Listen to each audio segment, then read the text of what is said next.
నమస్కారం metro news కి స్వాగతం. ముందుగా ముఖ్యాంశాలు. సంక్షేమ హాస్టల్స్, రెసిడెన్షియల్ స్కూళ్లపై సీఎం చంద్రబాబు సమీక్ష. అన్ని ప్రభుత్వ హాస్టళ్లలో ఆర్ఓ ప్లాంట్లు ఏర్పాటు చేయాలని ఆదేశం.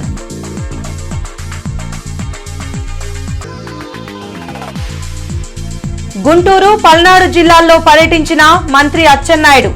సీసీఐ కేంద్రాలు, పత్తి పొలాల పరిశీలన.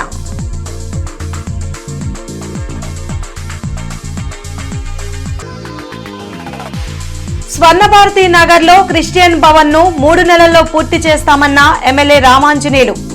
నల్లపాడు పోలీస్ స్టేషన్ లో ఆకస్మిక తనిఖీలు.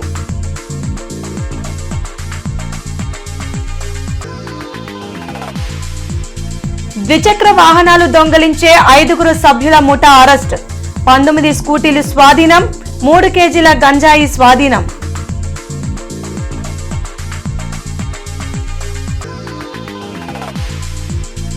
నగరంలో అన్నా క్యాంటీన్లను పరిశీలించిన కమిషనర్ పులి శ్రీనివాసులు. పరిశుభ్రత పట్ల ప్రత్యేక శ్రద్ధ తీసుకోవాలని ఆదేశం.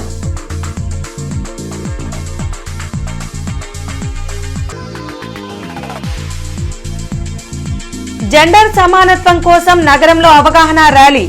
మహిళలు అన్ని రంగాల్లో రాణిస్తున్నారన్న డిఆర్ఓ కాజావలి. అన్ని ప్రభుత్వ హాస్టల్స్ లో ఆర్ఓ ప్లాంట్లు ఏర్పాటు చేయాలని అధికారులను సీఎం చంద్రబాబు ఆదేశించారు. సంక్షేమ హాస్టల్స్, రెసిడెన్షియల్ స్కూల్స్ లో మౌలిక వసతుల కల్పన, ఇతర అంశాలపై వెలగపూడి సచివాలయంలో సీఎం చంద్రబాబు సమీక్షించారు. మంత్రులు డోలా బాల వీరాంజనేయ స్వామి, గుమ్మడి సంధ్యారాణితో పాటు పలువురు ఉన్నతాధికారులు పాల్గొన్నారు. విద్యార్థుల్లో ఆత్మస్థైర్యం పెరిగేలా కౌన్సిలింగ్ ఇప్పించాలని సీఎం సూచించారు. సంక్షేమ శాఖకు ప్రత్యేక కమాండ్ కంట్రోల్ రూమ్ ఏర్పాటు చేయాలని చంద్రబాబు ఆదేశించారు. ఇటీవల సంక్షేమ హాస్టల్స్ లో జరిగిన తప్పిదాలు రిపీట్ కాకూడదని, అలా జరిగితే బాధ్యులపై కఠిన చర్యలు తప్పవని హెచ్చరించారు. మంగళగిరిలోని టీడీపీ కేంద్ర కార్యాలయంలో మంత్రి నారా లోకేష్ ప్రజా దర్బార్ నిర్వహించారు. వివిధ ప్రాంతాల నుంచి వచ్చిన బాధితుల నుంచి నారా లోకేష్ స్వయంగా వినతులు స్వీకరించి వారి సమస్యలు విన్నారు. ఆయా సమస్యల పరిష్కారానికి తగు చర్యలు తీసుకుంటామని బాధితులకు భరోసా కల్పించారు. కొరగల్లులోని పీఏసీఎస్ లో పొదుపు చేసిన 7.5 కోట్లను సీఈఓ దుర్వినియోగం చేశారని, తమకు న్యాయం చేయాలని రైతులు మంత్రిని వేడుకున్నారు. అలాగే పలువురు తమకు ఉపాధి అవకాశాలు కల్పించాలని, అనారోగ్య సమస్యలతో బాధపడుతున్నామని ఆదుకోవాలంటూ వినతులు అందించారు. స్వర్ణభారతి నగర్ టిట్కో గృహ సముదాయంలో ఉన్న క్రిస్టియన్ కమ్యూనిటీ హాల్ ను ఎమ్మెల్యే బూర్ల రామాంజనేయులు పరిశీలించారు.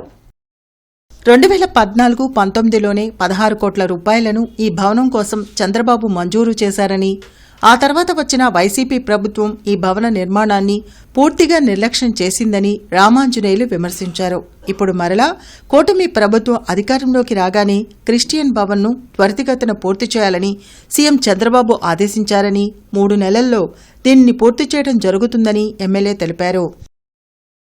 ఈ హాల్లో మనం ఏవైతే స్కిల్ డెవలప్మెంట్ సెంటర్లు కానీ, లేదా ట్రైనింగ్ సెంటర్లు కానీ, లేదా కోచింగ్ సెంటర్లు కానీ పెట్టుకోవడానికి అనువుగా ఉంది. అంటే ఇక్కడ ఒక కమ్యూనిటీ హాల్ని ఏర్పాటు చేశామంటే ఆ కమ్యూనిటీ యొక్క అభివృద్ధికి అది దోహదపడాలన్నటువంటి ఆలోచన ముఖ్యమంత్రి గారిది.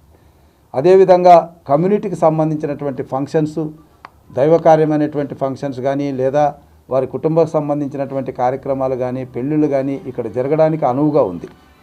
సో దీనికి చుట్టూ కాంపౌండ్ వాల్ కట్టాలి. అదేవిధంగా వర్షపు నీరు కూడా సెల్లార్లో వస్తుంది కాబట్టి దానికి కూడా ఒక ట్రీట్మెంట్ చేయాలి. అట్లే కొంత వాడుకపోవడం వల్ల ఇది పైన కొన్ని పెక్కులు ఊడిపోవడం అనేటువంటిది కూడా జరిగింది.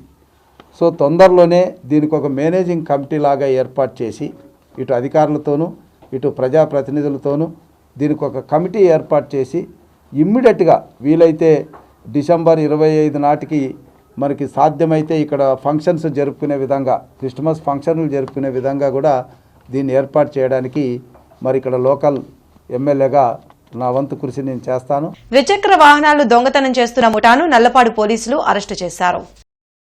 వారి నుంచి 19 స్కూటీలతో పాటు 3 కేజీల గంజాయిని స్వాధీనం చేసుకున్నారు. 4 నిందితులను అరెస్టు చేశామని, పరారీలో ఉన్న మరో నిందితుడి కోసం గాలిస్తున్నట్లు సౌత్ డీఎస్పీ భానోదయ తెలిపారు. చెడు వ్యసనాలకు బానిసలై ద్విచక్ర వాహనాలను దొంగిలించి లంబసింగిలో అమ్మి అక్కడి నుంచి గంజాయిని వీళ్లు కొనుగోలు చేస్తున్నట్లు వెల్లడించారు. స్కూటీలను ఈజీగా దొంగిలించవచ్చనే ఉద్దేశంతో వాటినే టార్గెట్ చేశారని డీఎస్పీ చెప్పారు.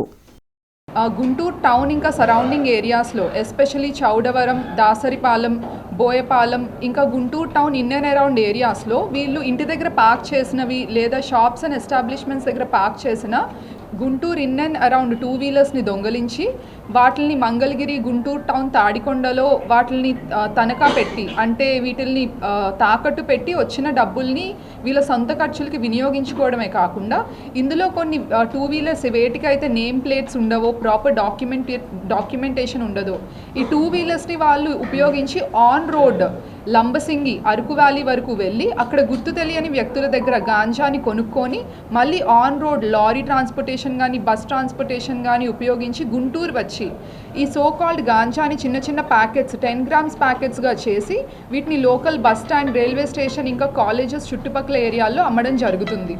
ఇదే మోడస్ ఆపరెండిని వీళ్ళు గత 6-7 మంత్స్గా చేస్తున్నారు. అయితే ఈగల్ టీం ఇచ్చిన ఇన్ఫర్మేషన్ మేరకు ఈ 4గురిని కూడా పట్టుకోవడం జరిగింది.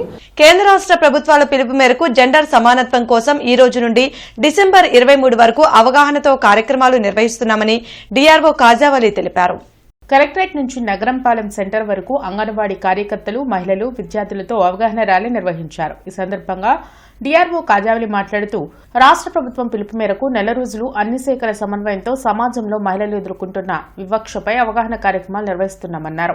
సమాజంలో అన్ని రంగాల్లో మహిళ పురుషులతో సమానంగా ఉండేందుకు పురుషుల సహకారం అవసరమన్నారు. ఈ కార్యక్రమంలో DRDA PD Vijayalakshmi, DEO Renuka, సాంఘిక సంక్షేమ శాఖ deputy director Chennaiah, ICDCS PD Prasuna, Kalyana Chakravarthi, డీబీఆర్సీ జిల్లా కోఆర్డినేటర్ మల్లెల చిన్నప్ప తదితరులు పాల్గొన్నారు. మహిళా సాధికారత అంటే లింగ సమానత్వం కోసం కేవలము పురుషులే కాకుండా మహిళలు కూడా అన్ని రంగాల్లోనూ ముందంజలో ఉండాలి, వారికి సమాన అవకాశాలను కల్పించాలనేటటువంటి మెసేజ్ను సమాజంలోనికి తీసుకువెళ్లడమే ఈ కార్యక్రమాల యొక్క ముఖ్య ఉద్దేశం. కాబట్టి మన యొక్క ప్రభుత్వ కార్యాలయాలు, అదేవిధంగా ప్రైవేట్ కార్యాలయాలు, పాఠశాలలు, కళాశాలలు, యూనివర్సిటీల్లో కూడా ఈ యొక్క కార్యక్రమాలను పెద్ద ఎత్తున ఏర్పాటు చేసి ప్రజలందరిలో కూడా అవగాహన కల్పించాలని ఈ యొక్క అవేర్నెస్ ప్రోగ్రాంలో పార్టిసిపేట్ చేసినటువంటి మన జిల్లా అధికారులందరికీ కూడా పేరు పేరున కృతజ్ఞత తెలియజేస్తున్నాం. Thank you. మహిళల పట్ల హింసా కార్యక్రమం, అలాగే డిస్క్రిమినేషన్ చూపించకుండా, మహిళలకి వివక్షత చూపించకుండా కూడా జరిగే కార్యక్రమంలో భాగంగా అనేకమైన ప్రోగ్రామ్స్, డే వైజ్ ప్రోగ్రామ్స్ కూడా చేపట్టడం జరిగింది. దానిలో భాగంగా ఈరోజు మనం ర్యాలీతో ఈరోజు వర్చువల్గా కేంద్ర ప్రభుత్వం నుంచి, రాష్ట్ర ప్రభుత్వం నుంచి లాంచింగ్ జరిగింది. అలాగే జిల్లా స్థాయిలో ఈరోజు మనం ర్యాలీతో ఇక్కడ జిల్లా కలెక్టర్ గారి ఆధ్వర్యంలో, మన డిఆర్ఓ గారి ఆధ్వర్యంలో మనం ఇక్కడ స్టార్ట్ చేసుకున్నాము. రాష్ట్రంలోని రైతుల కష్టాలు అంటూ గగ్గోలు పెడుతున్న జగన్మోహన్ రెడ్డికి రైతుల గురించి మాట్లాడే హక్కు లేదని వ్యవసాయ శాఖ మంత్రి అచ్చెన్నాయుడు ఎద్దేవా చేశారు. రైతులను ఆదుకునేందుకు ఈ ప్రభుత్వం సీసీఐ ద్వారా ప్రతి కొనుగోలు కేంద్రాలు ప్రారంభించిందన్నారు. 11 మార్కెట్ కమిటీలు, 68 జిన్నింగ్ మిల్లుల్లో సీసీఐ ద్వారా కొనుగోళ్లు ప్రారంభించామన్నారు.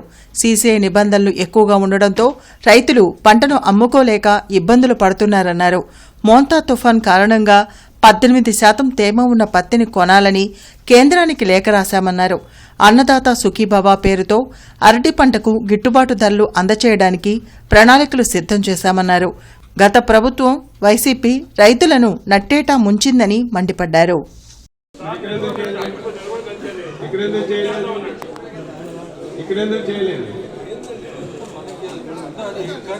ఎడ్యుకేట్ చేసి రైతులకి మనం అవగాహన కల్పిద్దాం. తెలియకుండా వచ్చింది అనుకోండి, నిన్నట్లాగా ఎవరో ఇప్పుడు రైతు ఎవరు వచ్చారు, ఆ బిల్స్ లో కావాల్సినటువంటి స్టాఫ్, లేబరు అంతా పెట్టుకోవాల్సినటువంటి అవసరం ఉంది. అది మనం పూర్తి చేయాలి కదా.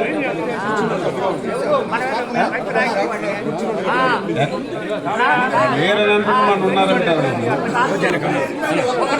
పశ్చిమ నియోజకవర్గ ఎమ్మెల్యే కార్యాలయంలో మహిళల కోసం ప్రత్యేకంగా మహిళా గ్రీవెన్స్ డే నిర్వహించారు.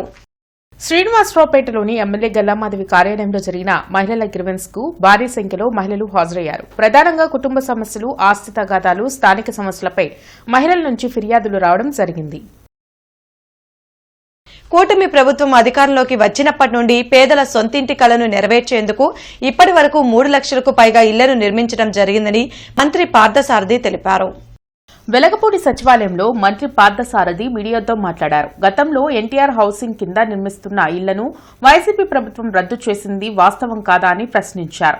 తామే 3 లక్షల ఇళ్లు నిర్మించామని క్రెడిట్ చంద్రబాబు కొట్టేశారంటూ వైసీపీ ప్రచారం చేసుకోవడం సిగ్గుచేటన్నారు. టిట్కో ఇళ్లను లబ్దిదారులకు ఇవ్వకుండా నానా ఇబ్బందులు పెట్టింది నిజం కాదా అని నిలదీశారు.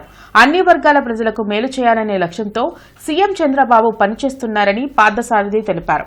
ఈ 5 ఏళ్లలో 15 లక్షల ఇళ్లను పేదలకు కట్టించి ఇవ్వాలని తమ ప్రభుత్వం లక్ష్యంగా పెట్టుకుందని స్పష్టం చేశారు. 2019-2024 ప్రభుత్వాన్ని చూసినట్లయితే గృహ నిర్మాణ శాఖకు సంబంధించి 2014-19 మధ్యలో చంద్రబాబు నాయుడు గారు ముఖ్యమంత్రిగా ఉన్న కాలంలో 8,687,000 ఇళ్లను పూర్తి చేశామని చెప్పేసి మనం చేస్తాం. మరి 2019-24లో జగన్మోహన్ రెడ్డి గారు ముఖ్యమంత్రిగా ఉన్న సమయంలో కేవలం 6 లక్షల ఇల్లు మాత్రమే పూర్తి చేశారని చెప్పేసి కూడా ఈ సందర్భంగా నేను మనవి చేస్తా ఉన్నాను. నేను 5 సంవత్సరాల్లో వైఎస్ఆర్ కాంగ్రెస్ పార్టీ 6 లక్షల ఇల్లు పూర్తి చేస్తే ఈ 16-17 నెలల కాలంలోనే 3,192,000 ఇల్లు పూర్తి చేసిన ఘనత కూడా కూటమి ప్రభుత్వం అని చెప్పేసి కూడా మనవి చేస్తా ఉన్నాను. ఈరోజు వైఎస్ఆర్ కాంగ్రెస్ పార్టీ వాళ్ళు చెప్పాల్సింది ఒకటే, అంటే దాదాపు 8 లక్షల మందికి డబ్బులు ఎగ్గొట్టనేయండి, లేకపోతే మధ్యలో ఉన్న వాళ్ళని ఆపేసేయండి. అంటే ఈ 8 లక్షల మందిలో కూడా 8 లక్షల ఇళ్లలో కూడా చంద్రబాబు నాయుడు గారు నివాసం ఉంటారనుకున్నారా, లేకపోతే తెలుగుదేశం మంత్రులు ఎమ్మెల్యేలు నివాసం ఉంటారనుకున్నారా, లేకపోతే ఈ 8 లక్షల మందిలో ఎస్సీలు, పేదవాళ్ళైన ఎస్సీలు, బీసీలు, ఎస్టీలు, అదేవిధంగా పేద అగ్రవర్ణాల వాళ్ళు పాపం కష్టం కూడ తీసుకుని రూపాయి కట్టుకుంటున్నారనే ఆలోచన కూడా ఆనాటి ముఖ్యమంత్రి గారికి రాలేదా అని చెప్పేసి నేను ప్రశ్నిస్తా ఉన్నా. నేను నిర్దాక్షిణ్యంగా 921 కోట్లని ఎగ్గొడతమే కాకుండా 4.7 లక్షల ఇల్లు వివిధ దశల్లో ఉన్న ఇళ్లని రద్దు చేశారు. కూటమి ప్రభుత్వ పాలనలో శాంతి భద్రతలు పూర్తిగా అదుపులో ఉన్నాయని ఎమ్మెల్యే బూర్ల రామాంజనేయులు అన్నారు. నల్లపాడు పోలీస్ స్టేషన్ను ఎమ్మెల్యే రామాంజనేయులు ఆకస్మిక తనిఖీ చేశారు. గత ప్రభుత్వంలో గంజాయి విచ్చలవిడిగా దొరికితే ఇప్పుడు ఎక్కడికక్కడ కట్టడి చేయడంతో పాటు గంజాయి సరఫరాపై పూర్తి నిఘా పెట్టినట్లు తెలిపారు. ప్రతిపాడు నియోజకవర్గ పరిధిలో పలు కేసులకు సంబంధించి రాజీ చేసేందుకు అన్ని విధాలా కృషి చేస్తున్నట్లు బోర్ల తెలిపారు. అలాగే డిసెంబర్ 1న నియోజకవర్గ పరిధిలోని సీఐలతో సమావేశం నిర్వహించి కొన్ని కేసుల పరిష్కారానికి చర్యలు తీసుకోనున్నట్లు వెల్లడించారు. 1వ తేదీ నాడు సాయంకాలం 4 గంటలకి పత్తిపాడు నియోజకవర్గానికి సంబంధించి వట్టి చెరుకూరు సిఐ గారితోనూ, పత్తిపాడు సిఐ, మళ్ళీ తర్వాత నల్లపాడు సిఐ వారి సిబ్బందితో పత్తిపాడు నియోజకవర్గానికి సంబంధించి ప్రజలు ఎదుర్కొంటున్నటువంటి వాళ్ళు ఇచ్చి పిటిషన్లు ఇచ్చి ఇంకా పరిష్కారం కానటువంటివి ఏవైనా ఉంటే వాటిని పరిష్కరించే దిశలో ఆ రోజు మాట్లాడుకోవడం జరుగుతుంది. దీనికి మండల పార్టీ అధ్యక్షులు కూడా పిలుస్తాం. ఇక్కడ పోలీస్ వ్యవస్థ ప్రజా వ్యవస్థ కాబట్టి, పీపుల్స్ పోలీస్ కాబట్టి మనం అందరూ కలిసికట్టుగా చేయగలిగింది చేస్తారు, చేయలేనటువంటిది కోర్టు ద్వారా తేల్చుకోవాల్సినటువంటి అవసరం ఉంటుంది. కాబట్టి వీటన్నిటి మీద చంద్రబాబు నాయుడు గారి పాలనలో అన్ని వ్యవస్థలు ప్రజాస్వామ్యబద్ధంగా పనిచేస్తున్నాయన్నటువంటి ఒక ఆలోచన ప్రజల్లో ఉంది. దాన్ని ముందుకు తీసుకెళ్తాం. 100 రోజులు 100 గ్రామాలు కార్యక్రమంలో భాగంగా 3వ రోజు పెదకూరుపాడు మండలం జలలాపురం గ్రామంలో ఎమ్మెల్యే భాష్యం ప్రవీణ్ పర్యటించారు. గ్రామంలో ముందుగా ప్రజా దర్బార్ నిర్వహించి ప్రజల వద్ద నుండి వినతిపత్రాలు స్వీకరించి వాటిని త్వరితగతిని పరిష్కరించాలని ఎమ్మెల్యే ప్రవీణ్ అధికారులకు సూచించారు. గ్రామంలో వచ్చిన అర్జీలలో అధికంగా రెవెన్యూ సమస్యలు ఉండడంతో మండల తహసీల్దార్ని గ్రామంలో సమస్యలు తీర్చడం కోసం ప్రత్యేక క్యాంపు ఏర్పాటు చేసి త్వరితగతిన సమస్యలు తీర్చాలని సూచించారు. గ్రామంలోని ప్రతి ఇంటికి వెళ్లి ప్రజల్లో ఒకడిగా వారి యోగక్షేమాలు అడిగి తెలుసుకున్నారు. ప్రభుత్వం అమలు చేస్తున్న ప్రజా సంక్షేమ పథకాలు ప్రతి ఇంటికి చేరుతున్నాయో లేదో ప్రజల నుండి అడిగి తెలుసుకున్నారు. గ్రామంలో దీర్ఘకాలికంగా ఉన్న సమస్యలను వెంటనే పరిష్కరించాలని ఎమ్మెల్యే భాష్యం ప్రవీణ్ అధికారులను ఆదేశించారు.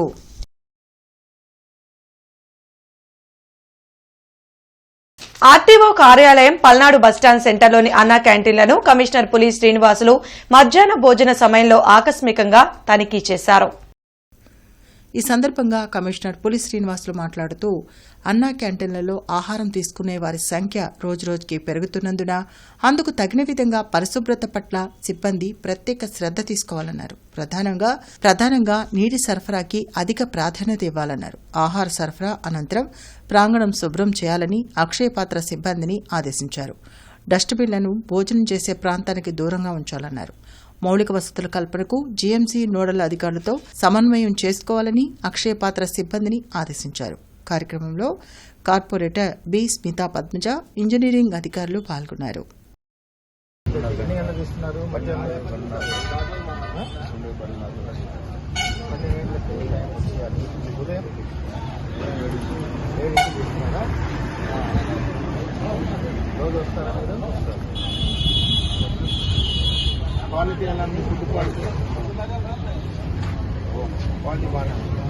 ఆంధ్రప్రదేశ్ గ్రామీణ బ్యాంక్ నూతన భవన ప్రారంభోత్సవ కార్యక్రమానికి చైర్మన్ కె ప్రమోద్ కుమార్ రెడ్డి ముఖ్య అతిథిగా హాజరై ప్రారంభించారు. శివారెడ్డిపాలెంలో నూతన భవనంలో ఆంధ్రప్రదేశ్ గ్రామీణ బ్యాంక్ బ్రాంచ్ను ప్రారంభించారు. ఈ కార్యక్రమానికి general manager B Ramakrishna, regional manager Chirumamilla Srinivas, branch manager Neeraja హాజరయ్యారు. ఈ సందర్భంగా చైర్మన్ ప్రమోద్ కుమార్ రెడ్డి మాట్లాడుతూ శివారెడ్డిపాలెంలో 2022లో ప్రారంభించిన బ్రాంచ్ను నూతన భవనంలోకి మార్చడం జరిగిందన్నారు. గతం కంటే భిన్నంగా స్ట్రాంగ్ రూమ్ ఏర్పాటు చేయడం జరిగిందన్నారు. ఇప్పటి వరకు రాష్ట్రంలో ఉన్న 4 గ్రామీణ బ్యాంకులను ఏకీకృతం చేయడం జరిగిందన్నారు. గ్రామీణ ప్రాంతాల్లోని చిన్న సన్నకారు రైతులకు, రైతు కూలీలకు, చిరు వ్యాపారులకు బ్యాంకు సేవలు అందిస్తున్నామన్నారు. ఈ కార్యక్రమంలో కార్పొరేటర్ రమ్య, బ్యాంక్ సిబ్బంది పాల్గొన్నారు. ఆంధ్రప్రదేశ్ గ్రామీణ బ్యాంక్ శివారెడ్డిపాలెం నూతన భవనం 2022లో స్థాపించినటువంటి శివారెడ్డిపాలెం బ్రాంచ్ని ఈరోజు నూతన భవనంలోకి మార్చడం జరిగింది. నూతన భవనంలో ఇంతకుముందులా కాకుండా స్ట్రాంగ్ రూమ్ ఫెసిలిటీ తోటి, లాకర్ సదుపాయాలతోటి ఈరోజు నూతన భవనం ప్రారంభించడం జరిగింది. ఆంధ్రప్రదేశ్ గ్రామీణ బ్యాంక్ ఇప్పుడు దేశంలోనే 2వ అతిపెద్ద గ్రామీణ బ్యాంకు. గతంలో 4 గ్రామీణ బ్యాంకులు ఉండేవి రాష్ట్ర వ్యాప్తంగా. సో ఈ 4 కూడా ఏకీకృతం చేస్తూ 1 మే 2025 నుంచి కేంద్ర ప్రభుత్వ ఆదేశాల మేరకు రాష్ట్రానికి ఒక నల్లపాడు లయోలా స్కూల్లో చిల్డ్రన్స్ డే వేడుకలు జరిగాయి. విద్యార్థులు పాఠశాల నుండి భవిష్యత్తును తీర్చిదిద్దుకోవాలని వక్తలు సూచించారు.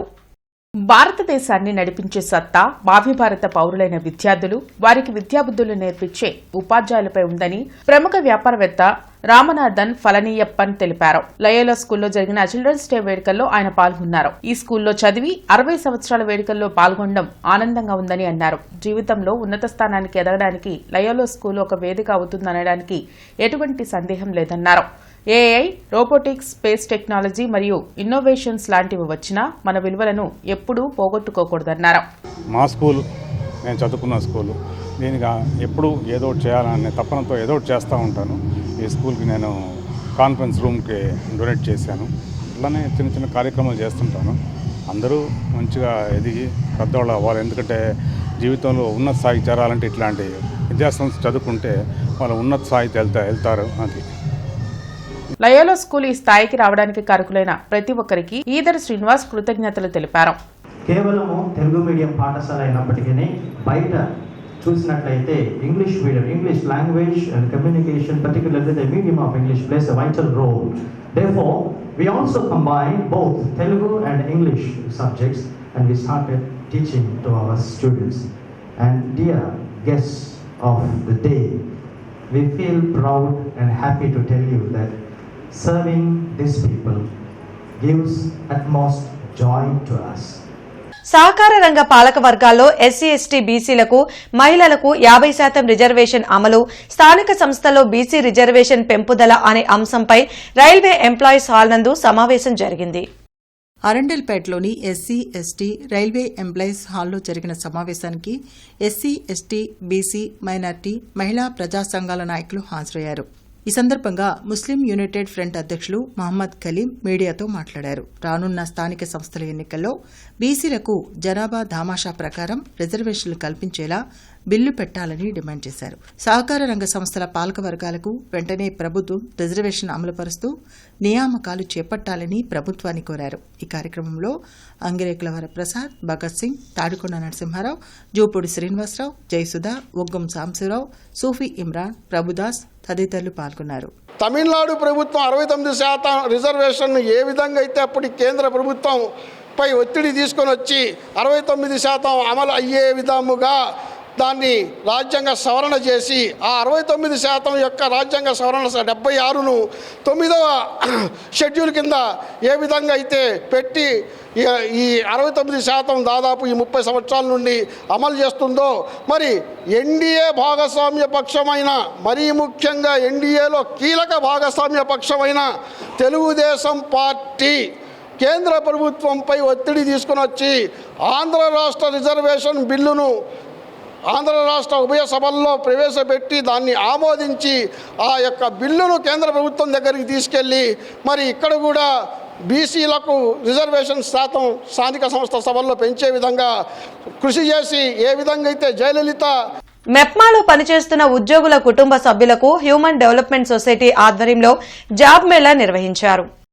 పట్టణ పేదరిక నిర్మూలన సంస్థ ఆధ్వర్యంలో నిపుణుల సౌజన్యంతో జాబ్ మేళా నిర్వహిస్తున్నామని పీడీ విజయలక్ష్మి వెల్లడించారు. కేవలం మెప్మాలో పనిచేస్తున్న వారి కుటుంబ సభ్యుల కోసం ఈ జాబ్ మేళా ఏర్పాటు చేసినట్లు తెలిపారు. దీనిలో 10వ తరగతి నుంచి పీజీ వరకు చదువుకున్న 18 నుంచి 32 సంవత్సరాల వయసు వారు ఈ అవకాశాన్ని సద్వినియోగం చేసుకోవాలని కోరారు. దీనిలో 10,000 నుంచి 40,000 వరకు జీతం వచ్చే ఉద్యోగం సంపాదించుకోవచ్చని తెలిపారు. సుమారు మనకి 17 కంపెనీలు అనేది ఇప్పుడు ఇక్కడ అటెండ్ అయి ఉన్నారండి. ఈ 17 కంపెనీల్లోనూ 10th క్లాస్ నుంచి పీజీ ఇంజనీరింగ్ వరకు కూడా జాబ్స్ అనేది వాళ్ళు ఆఫర్ చేస్తున్నారు. స్టార్టింగ్ 15,000 నుంచి శాలరీలతో స్టార్ట్ అవుతుంది. Up to 4.5 lakh per annum అనేది కూడా మనకి ఇవ్వడం జరుగుతుందండి. కాబట్టి అందరూ కూడా మా ఎస్ఎస్జి మెంబర్స్, ఫ్యామిలీ మెంబర్స్ సంబంధించిన వాళ్ళు కూడా ఈ ఆపర్చునిటీని వినియోగించుకోవాల్సిందిగా. కార్మికులతో పాటు అన్ని వర్గాలకు అన్యాయం జరిగే 4 లేబర్ కోడ్లను రద్దు చేయాలని సిపిఐ రాష్ట్ర కార్యదర్శి వర్గ సభ్యులు జంగాల అజయ్ కుమార్ డిమాండ్ చేశారు. ఈ మేరకు ఈ నెల 26వ తేదీన తలపెట్టిన ఆందోళనకు సంపూర్ణ మద్దతు ప్రకటించారు. CM Chandrababu, deputy CM Pawan Kalyan, మాజీ సీఎం జగన్ దీనిపై స్పందించకపోవడం శోచనీయమని అన్నారు. కేంద్రం, రాష్ట్రంలో ఉన్న ఎన్డీఏ ప్రభుత్వాన్ని తరిమికొట్టాల్సిన సమయం ఆసన్నమైందని జంగాల తెలిపారు. ఈ రాష్ట్రంలో అధికారంలో ఉన్నటువంటి చంద్రబాబు మాట్లాడుతూ పైగా నరేంద్ర మోడీకి జీ హుజూర్ అంటూ ఉన్నాడు. పవన్ కళ్యాణ్ నరేంద్ర మోడీ బిగి కౌగిలిలో బందీగా ఉన్నాడు. ఇతను జగన్మోహన్ రెడ్డి నరేంద్ర మోడీ ఆడిందే ఆట, పాడిందే పాటగా ఉంటూ వాళ్ళ విధానాలన్నింటినీ అమలు జరుపుతూ ఉన్నాడు. కాబట్టి మన రాష్ట్రంలో ఉన్నది అధికారంలో ఉంది ఎన్డీఏ, ప్రతిపక్ష పార్టీ కూడా ఎన్డీఏ. కాబట్టి ఎన్డీఏని తరిమి కొట్టడానికి రేపు 26వ తేదీ జరగబోయేటటువంటి భారీ ఆందోళన కార్యక్రమాల్లో సిపిఐ శ్రేణులు కూడా పాల్గొనాలని రాష్ట్ర సమితి తరఫున పిలుపునిస్తా ఉన్నారు. గుంటూరు పార్లమెంటు వాణిజ్య విభాగం అధ్యక్షులు పొదిలి వాసు జన్మదిన వేడుకలు నగరంలో ఘనంగా జరిగాయి. ఈ సందర్భంగా పలు సేవా కార్యక్రమాలు చేపట్టారు. పొదిలి వాసు పార్టీకి ఎనలేని సేవలు అందిస్తున్నారని, పార్టీలో మరిన్ని పదవులు పొందాలని ఎమ్మెల్యే గళ్లా మాధవి ఆకాంక్షించారు. వాసు జన్మదినం సందర్భంగా నిర్మల హృదయలో సేవా కార్యక్రమాలు చేపట్టారు. పండ్లు, బ్రెడ్లు పంపిణీ చేశారు. కార్యక్రమంలో మేయర్ రవీంద్ర, టీడీపీ నేతలు మల్లి, వెన్నా సాంబశివారెడ్డి, హనుమంతరావు తదితరులు పాల్గొన్నారు. ఈ సందర్భంగా వారు మాట్లాడుతూ టీడీపీకి రక్షణ కవచంగా వైసీపీ నేతలకు చెమటలు పట్టించేవారని ప్రశంసించారు.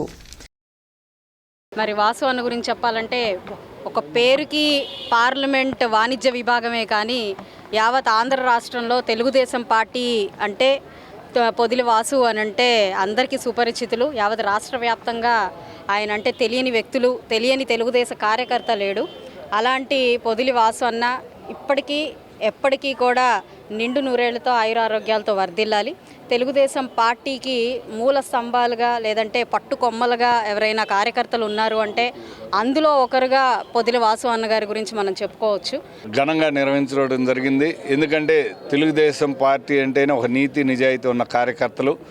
దానికి ప్రతిరూపమే మా వాసు అనుకుంటాం. ఎందుకంటే ఎటువంటి ఒత్తిడికి దేనికి లొంగకుండా నిర్భయంగా మేము కూడా కొన్ని మాట్లాడాలంటే భయపడాల్సిన అంశాలను కూడా ధైర్యంగా ముందుకు తీసుకెళ్ళి తెలుగుదేశం పార్టీ పైన ఉన్న ప్రేమను వ్యక్తపరుస్తూ ఉంటాడు.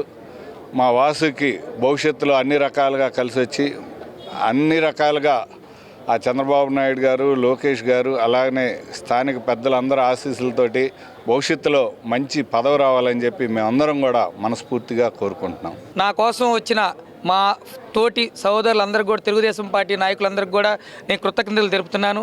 ఇలానే తెలుగుదేశం పార్టీలోనే ఉంటూ తెలుగుదేశం పార్టీలోనే ఉండి జెండా కప్పుకొనే ఉండాలని మనస్ఫూర్తిగా కోరుకుంటున్నాను. ఇక్కడికి వచ్చిన పాత్రికేయ మిత్రులకు కూడా నా శుభాకాంక్షలు చెప్తున్నాను, నా ధన్యవాదాలు తెలుపుతున్నాను. భారత కమ్యూనిస్టు పార్టీ నగర సమితి ఆధ్వర్యంలో శంకర కంటి ఆసుపత్రి వారి సహకారంతో ఉచిత కంటి వైద్య శిబిరం చుట్టుగుంట సెంటర్లో ఏర్పాటు చేశారు. జిల్లా అంధత్వ నివారణ సంస్థ శంకర కంటి ఆసుపత్రి సంయుక్త ఆధ్వర్యంలో ఏర్పాటు చేసిన ఉచిత కంటి వైద్య శిబిరానికి విశేష స్పందన వచ్చిందని నగర కార్యదర్శి ఆకిటి అరుణ్ కుమార్ వెల్లడించారు. సిపిఐ పార్టీ ప్రజా సమస్యలపై పోరాటం చేస్తూనే ఇటువంటి ప్రజాహిత కార్యక్రమాలు నిర్వహిస్తుందని తెలిపారు. ఈ కార్యక్రమంలో నగర కమిటీ సభ్యులు నూతలపాటి చిన్న, కాశీ, రత్నకుమారి, కప్పల శివ, షేక్ బాషా, శంకర కంటి ఆసుపత్రి వైద్యులు పాల్గొన్నారు. భారత కమ్యూనిస్టు పార్టీ ఆధ్వర్యంలో ఉచితంగా ప్రజలకి కంటి వైద్య శిబిరం, అదేవిధంగా ఉచితంగా శుక్లాల ఆపరేషన్లు నిర్వహిస్తూ ఉన్నాం. ఈ యొక్క కార్యక్రమం వల్ల ప్రజలకి ఎంతో ఉపయోగం చేకూరుతుందని చెప్పి సిపిఐగా భావిస్తూ ఉన్నాం. రాబోయే రోజుల్లో కూడా ప్రజలకు ఉపయోగకరమైన కార్యక్రమాలు, నిర్ణయాలు తీసుకొని ముందుకు సాగుతూ ప్రజల మన్ననలు చూరుకుంటున్నామని చెప్పేసి తెలియజేస్తూ ఉన్నాం.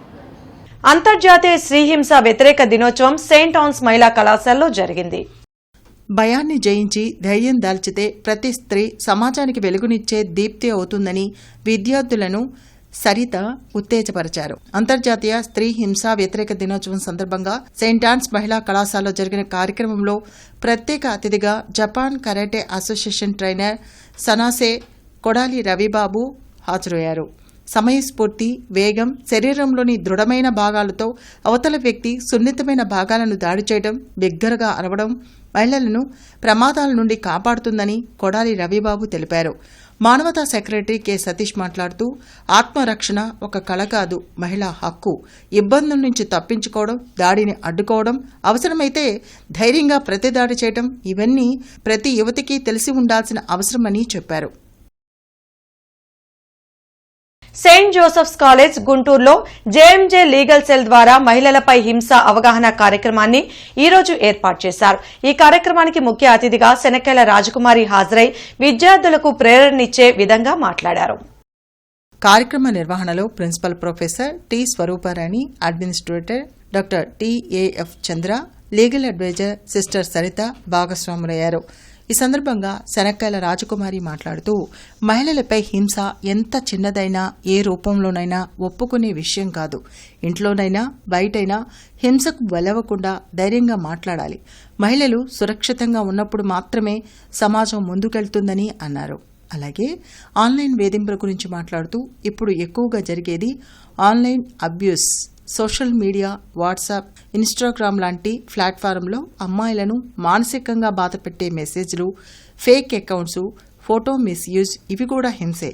ఇలాంటి వేధింపులు ఎదురైతే భయపడకుండా వెంటనే కంప్లైంట్ చేయాలని, మహిళల కోసం సైబర్ సెల్, శక్తి యాప్ లాంటి సపోర్ట్ సిస్టమ్స్ ఉన్నాయని వాటిని తప్పకుండా ఉపయోగించాలని స్పష్టం చేశారు.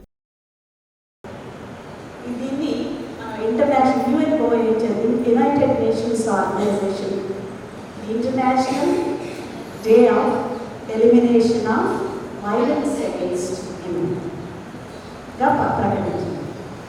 ఎందుకు మనం ఇంటర్నేషనల్ విమెన్స్ డే ఎప్పుడు స్టార్ట్ అయింది, ఎలా స్టార్ట్ అయింది అవన్నీ కూడా మనం ఆ రోజు మార్చి 8న ప్రతి సంవత్సరం చెప్పుకుంటే ఉంటున్నాం. కానీ ఇది సంథింగ్ స్పెషల్ డే. ఎందుకు అంటే ఎలా వచ్చింది ఈ డే అనేది అంటే అనాది కాలంగా మనం వేడిక అంటే మహిళ అంటే ఆదిశక్తి, ఆది పరాశక్తి అని మన వేదాలు, శాస్త్రాలు చెప్తున్నాయి. అలా చెప్తున్నప్పటికీ కూడా మనం మహిళలందరూ కూడా వివక్షకు గురవుతూనే అనాది కాలం నుంచి గురవుతూనే వస్తున్నారు. బులెటిన్ ముగించే ముందు ముఖ్యాంశాలు మరోసారి. సంక్షేమ హాస్టల్స్, రెసిడెన్షియల్ స్కూళ్లపై సీఎం చంద్రబాబు సమీక్ష. అన్ని ప్రభుత్వ హాస్టళ్లలో ఆర్ఓ ప్లాంట్లు ఏర్పాటు చేయాలని ఆదేశం.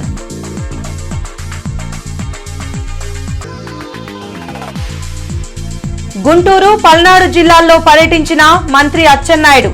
సీసీఐ కేంద్రాలు, పత్తి పొలాల పరిశీలన.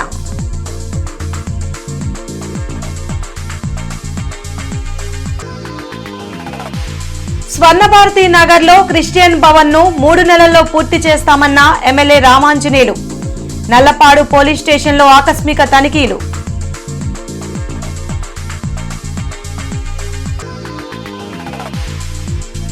ద్విచక్ర వాహనాలు దొంగలించే 5 సభ్యుల ముఠా అరెస్ట్. 19 స్కూటీలు స్వాధీనం, 3 కేజీల గంజాయి స్వాధీనం.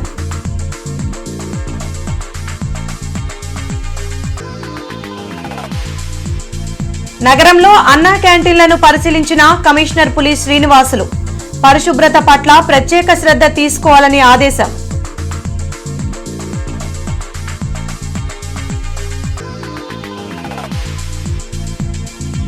జెండర్ సమానత్వం కోసం నగరంలో అవగాహన ర్యాలీ. మహిళలు అన్ని రంగాల్లో రాణిస్తున్నారన్న డిఆర్ఓ కాజావలి. ఈ వార్తలు ఇంతటితో సమాప్తం. నమస్కారం.